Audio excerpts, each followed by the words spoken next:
जय माता दी। अष्टमो अध्याय रक्त बीज का वध। मैं अणिमा आदि सिद्धिमयी किरणों से आविर्त भवानी का ध्यान करता हूँ। उनके शरीर का रंग लाल है, नेत्रों में करुणा लहरा रही है तथा हाथों में 5 अंकुश वर और धनुष शोभा पाते हैं। ऋषि कहते हैं, चंड और मुंड नामक दैत्यों के मारे जाने तथा बहुत सी सेना का संहार हो जाने पर दैत्यों के राजा प्रतापी शुंभ के मन में बड़ा क्रोध हुआ और उसने दैत्यों की संपूर्ण सेना को युद्ध के लिए कूच करने की आज्ञा दी। वह बोला, राजा उदयुद्ध नाम के सियाची दैत्य सेनापति अपनी सेना के साथ युद्ध के लिए प्रस्थान करें। कंबू नाम वाले दैत्यों के 84 सेना नायक अपनी वाहिनी से घिरे हुए यात्रा करे। 50 कोटि वीर्य कुल के और 100 धौम्र कुल के असुरों सेनापति मेरी आज्ञा से सेना सहित कूच करे। कालक, सौंधर, मौर्य और काल के असुर भी युद्ध के लिए तैयार हो मेरी आज्ञा से तुरंत प्रस्थान करे। भयानक शासन करने वाला असुर राज शुंभ इस प्रकार आज्ञा दे सहस्त्रों बड़ी बड़ी सेनाओं के साथ युद्ध के लिए प्रस्थित हुआ।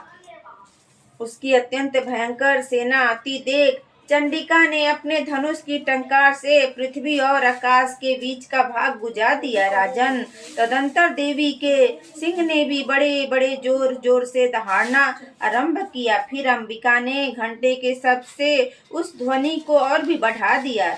धनुष की टंकार, सिंह की दहाड़ और घंटे की ध्वनि से संपूर्ण दिशाएं गूंज उठी। उसी भयंकर सबसे काली ने अपने विकराल मुख को और भी बढ़ा लिया तथा इस प्रकार वो विजयनी हुई।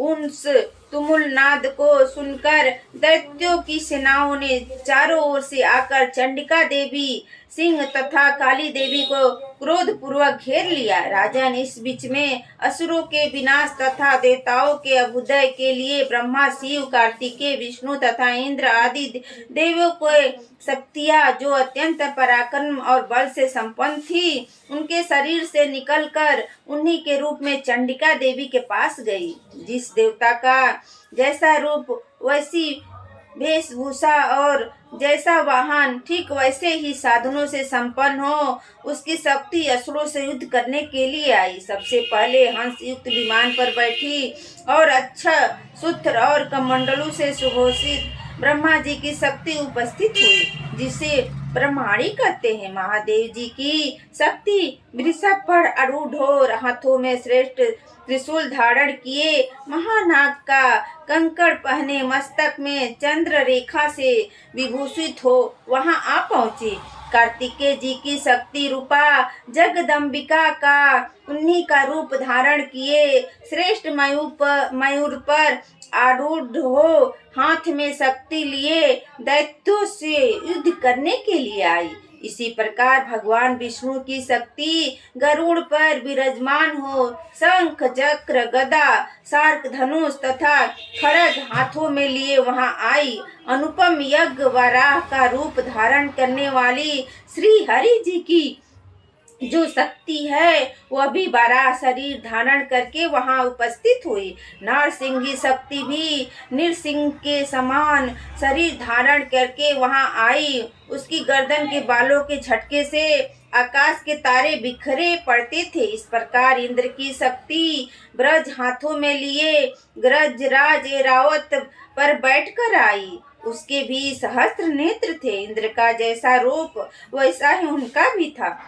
तदंतर उन देव शक्तियों से घिरे हुए महादेव जी ने चंडिका से कहा, मेरी प्रसन्नता के लिए तुम शीघ्र ही इन असुरों का संहार करो। तब देवी ने शरीर से अत्यंत भयानक और परम उग्र चंडिका का शक्ति प्रकट हुई, जो सैकड़ों गिदड़ियों की भांति आवाज करने वाली थी। उस अपराजिता देवी ने दुमिल जटा वाले महादेव जी ने से कहा, भगवान आप शुंभ निशुंभ के पास दूत बनकर जाइए और उस अत्यंत गर्वीले दानव शुंभ एवं निशुंभ दोनों से कहिए, साथ ही उनके अतिरिक्त जो भी दानव युद्ध के लिए वहां उपस्थित हो उनको भी यह संदेश दीजिए, दैत्यों, यदि तुम जीवित रहना चाहते हो तो पाताल को लौट जाओ, इंद्र की त्रिलोकी का राज्य मिल जाए और देवता यज्ञ भाग का उपभोग करे। यदि बल के घमंड में आकर तुम युद्ध की अभिलाषा रखते हो तो आओ, मेरी सिवाय तुम्हारे कच्चे मांस से तृप्त हो। चूंकि उस देवी ने भगवान शिव को दूती के कार्य से नियुक्त कर दिया था, इसलिए वह शिवदूती के नाम से संसार में विख्यात हुई। वे महादैत्य भी भगवान शिव के मुंह के से देवी का वचन सुनकर क्रोध में भर गए। वहां कात्यायनी विराजमान थी, उस ओर बढ़े। तदंतर वे दैत्य अमरस में भरकर पहले ही देवी को ऊपर बाढ़ शक्ति और सृष्टि आदि अस्त्रों की वृष्टि करने लगे। तब देवी ने भी खेल खेल में ही धनुष की टंकार की और उससे छोड़े हुए बड़े बड़े बाणों द्वारा दैत्यों के चलाए हुए बाण शूल शक्ति और फारसों को काट डाला।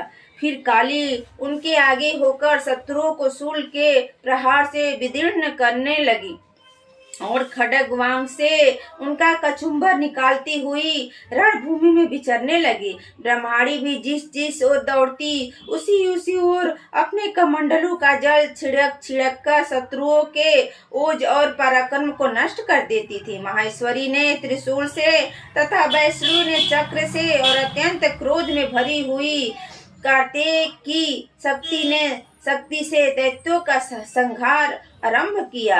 इंद्र शक्ति के वज्र प्रहार से विदीर्ण हो सैकड़ों दैत्य दानव रक्त की धारा बहाते हुए पृथ्वी पर सो गए। वराही शक्ति ने कितनों को अपनी थुथुन की मार से नष्ट कर दिया, दाढ़ों के अग्रभाग से कितनों की छाती भेद डाली तथा कितनों ही दैत्य उनके चक्र की चोट से विदीर्ण होकर गिर पड़े। नारसिंही भी दूसरे महादैत्यों को अपनों नखों से विदीर्ण करके खाती और सिंहनाद से दिशाओं एवं आकाश को गुजाती हुई युद्ध क्षेत्र में विचरने लगी।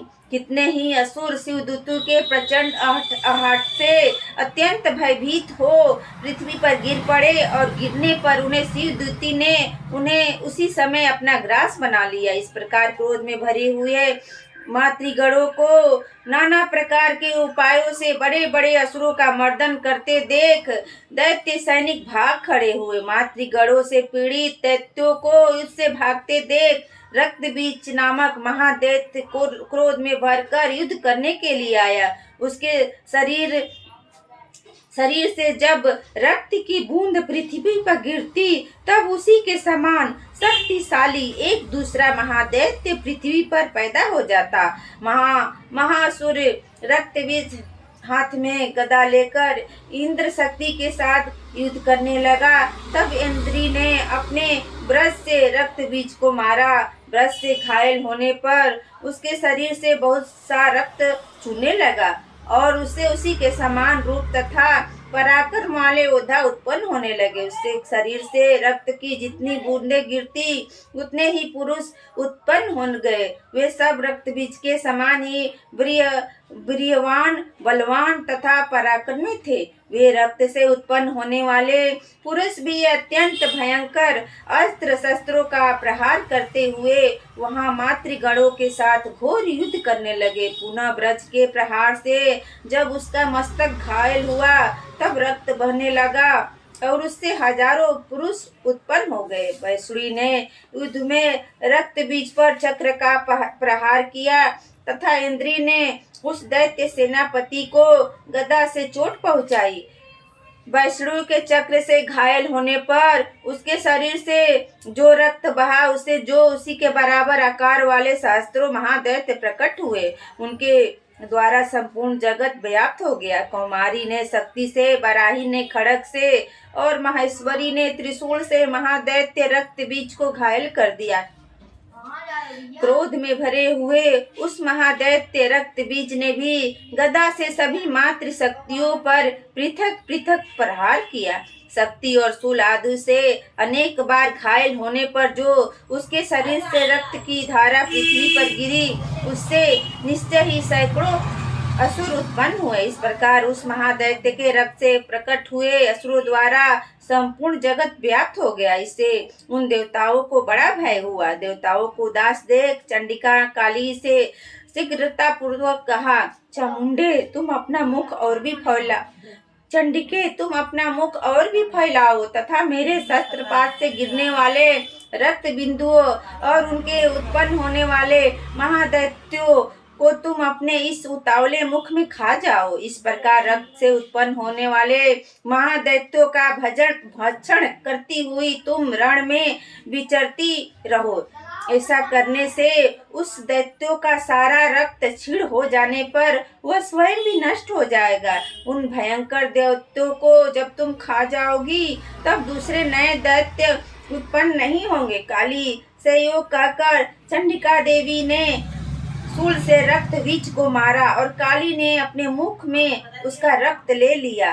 तब उसने वहां चंडिका पर गदा से प्रहार किया, किंतु उस गदापात से देवी को तनिक भी वेदना नहीं पहुंचाई। रक्त बीज के घायल शरीर से बहुत सा रक्त गिरा, किंतु ज्यों ही गिरा त्यों ही चामुंडा देवी ने उसे अपने मुख में ले लिया।